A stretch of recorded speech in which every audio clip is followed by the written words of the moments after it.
अर्थशास्त्राबद्दल विद्यार्थ्यांची एक कंप्लेंट सतत असते की सर पुस्तकीतली भाषा अवघड आहे, पुस्तकीतली भाषा समजत नाहीये, आम्हाला सोप्या भाषेत सांगा.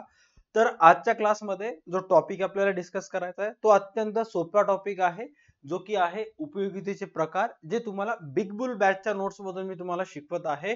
ज्याही विद्यार्थ्यांना पुस्तकीतली भाषा अवघड जाते ते बिग बुल बॅचचे नोट्स रेफर करू शकतात एक्झाम मध्ये लिहिण्यासाठी. तुम्हाला नक्कीच आउट ऑफ मार्क्स सुद्धा इकॉनॉमिक्स मध्ये पडू शकतात. All right. आता उपयोगितेचे प्रकार हा असा टॉपिक आहे, हा वर्गातल्या ऑन अन एव्हरेज प्रत्येक विद्यार्थ्याला येतो ज्यानं एकही दिवस अभ्यास केला असेल तर. आता उपयोगिता म्हणजेच काय की वस्तूमध्ये मानवी गरज भागविण्याची जी क्षमता असते त्या क्षमतेला उपयोगिता असे म्हणतात. तर आता या उपयोगितेचे काही प्रकार आहेत. सर्वात पहिला प्रकार आहे रूप उपयोगिता और आकार उपयोगिता. आता रूप उपयोगिता किंवा आकार उपयोगिता म्हणजे काय, व्यवस्थित चेक करा. आपण स्टेप बाय स्टेप याबद्दल डिस्कशन करूयात. ओके. आता वस्तूचा आकार बदलल्यावर समटाइम्स ती वस्तू अधिक उपयोगाला येते. उदाहरणार्थ चेक करा काय सांगण्यात आलेलं आहे. वस्तूचा आकार बदलल्यावर जर त्या वस्तूची उपयोगिता वाढली तर त्या उपयोगितेला रूप उपयोगिता म्हणतात. सपोज एखाद्या चिखलापासून किंवा मातीपासून जर मडकं तयार केलं तर त्या चिखला आणि मातीपेक्षा जास्त उपयोग त्या मडक्याचा होतो. एखाद्या लाकडापासून तुम्ही क्रिकेटची बॅट किंवा फर्निचर केलं तर त्या नुसतं लाकडापेक्षा ते बॅट किंवा फर्निचर जास्त कामाला येतं. म्हणजेच काय की वस्तूचा आकार बदलल्यामुळे जर त्या वस्तूच्या उपयोगितेत वाढ होत असेल तर त्या उपयोगितेस रूप उपयोगिता असे म्हणतात. आता दुसरा आहे स्थल उपयोगिता. अगोदर वस्तूचा आकार बदलला होता, आता इथं वस्तूचा स्थल बदलत आहे. म्हणजेच एखादी वस्तू एखाद्या ठिकाणावरून दुसऱ्या ठिकाणी नेली असता त्या वस्तूची उपयोगिता पूर्वीच्या ठिकाणापेक्षा अधिक उपयोगिता असते. उदाहरणार्थ काय सांगण्यात आलेलं आहे चेक करा. आता इथं मी काय लिहून दिलेलं आहे चेक करा. एखादी वस्तू एखाद्या ठिकाणावरून दुसऱ्या ठिकाणी नेली असता त्या वस्तूची पूर्वीच्या ठिकाणापेक्षा उपयोगिता वाढली तर त्या स्थल उपयोगिता असे म्हणतात. सपोज नदीचे पाणी पंपाच्या साहाय्यानं त्या नदीतून तुम्ही जर शेतामध्ये आणलात तर त्या पाण्याचं ठिकाण बदललं. जेवढं काम त्या पाण्याचं नदीमध्ये होतं त्याच्यापेक्षा जास्त त्याची पाण्याची गरज जी आहे ते शेतातल्या धान्यावर आहे.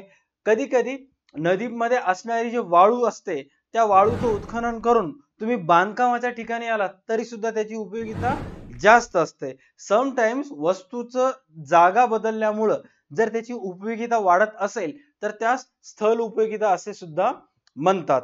त्याच्यानंतर तिसरा आहे सेवा उपयोगिता. आता सेवा उपयोगिता म्हणजेच काय की काही लोक असे काम करत असतात की ते दृश्य स्वरूप वस्तूंचा व्यवहार करीत नाहीत. अशा लोकांपासून जनतेला जो प्रत्यक्ष वैयक्तिक सेवेचा लाभ मिळतो त्या सेवा उपयोगिता असे म्हणतात. उदाहरणार्थ आता शिक्षक जे आहे ते टीचिंग करण्याचं काम करते, शिकवण्याचं काम करते. शिक्षक जे टीचिंग करण्याचं काम करायला ते दृश्य स्वरूप नाहीये बट त्यापासून बेनिफिट व्हायले. डॉक्टर जे रुग्णांना तपासतो, रुग्णांना तपासत असताना ते दिसत नाहीये बट कुठं ना कुठं सर्व्हिस आहे. वकिलांची सुद्धा असते. म्हणजे एखाद्या व्यक्तीपासून किंवा एखाद्या व्यक्तीने दुसऱ्या व्यक्तीला सेवा दिली असता त्यास सेवा उपयोगिता असे म्हणतात. ते दृश्य स्वरूप नसतात पण त्याचा कुठं ना कुठं जनतेला फायदा होत असतो. ओके, लाभ होत असतो. त्याच्यानंतर आहे ज्ञान उपयोगिता, नॉलेज युटिलिटी असं सुद्धा तुम्ही त्याला म्हणू शकता. एखाद्या गोष्टीचे ज्ञान प्राप्त करून घेतल्यानंतर जी उपयोगिता निर्माण होते त्यास ज्ञान उपयोगिता असे म्हणतात. उदाहरणार्थ तुम्ही टायपिंग जर शिकला नसाल आणि टायपिंग शिकल्यानंतर कुठं ना कुठं तुमच्या नॉलेज मध्ये थोडंसं भर पडते. किंवा लहानपणी लक्षात घ्या जेव्हा तुम्ही सायकल शिकत होता तर खूप वेळेस तुम्हाला बॅलन्सिंग जमत नव्हती. थोडं चाललं तरी पडल या भीतीने एक पाय तुम्ही त्या फाइंडल वरून खाली ठेवत होतात. राईट. मीन्स काय की एखाद्या गोष्टीचं ज्ञान प्राप्त करून घेतल्यानंतर त्यापासून जी मिळणारी उपयोगिता असते त्यास कोणती उपयोगिता म्हणतात, ज्ञान उपयोगिता असे म्हणतात. त्याच्यानंतर नेक्स्ट आहे स्वामित्व उपयोगिता. स्वामित्व किंवा ह्याला दुसरं नाव आहे धारण उपयोगिता. एक्झाम मध्ये विचारण्यात येते खूप साऱ्या वेळेस, लक्षात घ्या. स्वामित्व उपयोगिता आणि धारण उपयोगिता. आता याचा अर्थ काय चेक करा. एखाद्याकडे असलेली वस्तू दुसऱ्याकडे गेली की त्या वस्तूमुळे उपयोगिता निर्माण होते. त्याला स्वामित्व उपयोगिता किंवा धारण उपयोगिता असे म्हणतात. उदाहरणार्थ पुस्तक. आता पुस्तक हे असे घटक आहे की बुक सेंटर वाल्यापेक्षा त्याचा जास्त फायदा विद्यार्थ्याकडे आल्यावर होतो. बुक सेंटर मध्ये त्या पुस्तकीचा तेवढा उपयोग होत नसतो, पण तेवढा उपयोग जर बुक सेंटर वाल्याकडून जर विद्यार्थ्याकडे आला तर त्याचा फायदा होत असतो. कारण बुक सेंटर मध्ये ते शेल्फ मध्ये ठेवलेलं असतात, पण विद्यार्थी जो असतो तो सतत व्यवस्थित वाचत असतो, अध्ययन करत असतो.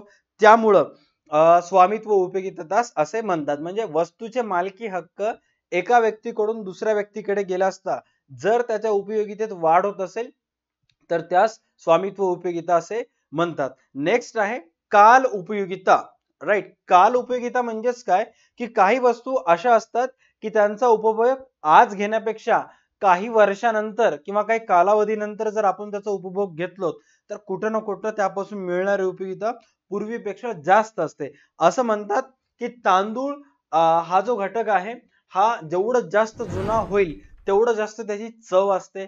किंवा जे मद्यपी व्यक्ती असतात, वाईन हा असा एक पदार्थ आहे की जेवढी जास्त जुनी वाईन असेल तेवढी जास्त ते टेस्ट असते, तेवढं त्याच्यापासून बेनिफिट मिळतात असं मद्यपी लोकांचं म्हणणं असतं. त्यामुळे त्याच्यापासून कोणती उपयोगिता मिळत असते? काल उपयोगिता मिळत असते. आता हे जे नोट्स आहेत, हा जो टॉपिक आहे हा मॅक्सिमम जणांना येतोय, बट आपले असे अनेक व्हिडिओज आहेत जे अर्थशास्त्राच्या पुस्तकातले प्रत्येक टॉपिक वर आपल्या युट्यूब चॅनलवर व्हिडिओ आहे. मी तुम्हा सर्व विद्यार्थ्यांना रिक्वेस्ट करेन की तुम्ही ते सर्वच्या सर्व व्हिडिओ पाहून घ्या, जेणेकरून एक्झाम साठी जर तुम्हाला रिव्हिजन करायचं असेल तर प्रत्येक टॉपिक वर 10-12 मिनिटाचे व्हिडिओ चॅनलवर ऑलरेडी अपलोड केलेले आहेत. ते सर्व व्हिडिओ पाहून घ्या, नक्की बेनिफिट होईल. आजच्या व्हिडिओसाठी एवढंच. भेटूयात नेक्स्ट व्हिडिओमध्ये. तोपर्यंत पाहत राहा तुमचं आवडतं YouTube channel DA2 academy. Tata bye bye, take care and stay connected. भेटूयात नेक्स्ट क्लासमध्ये.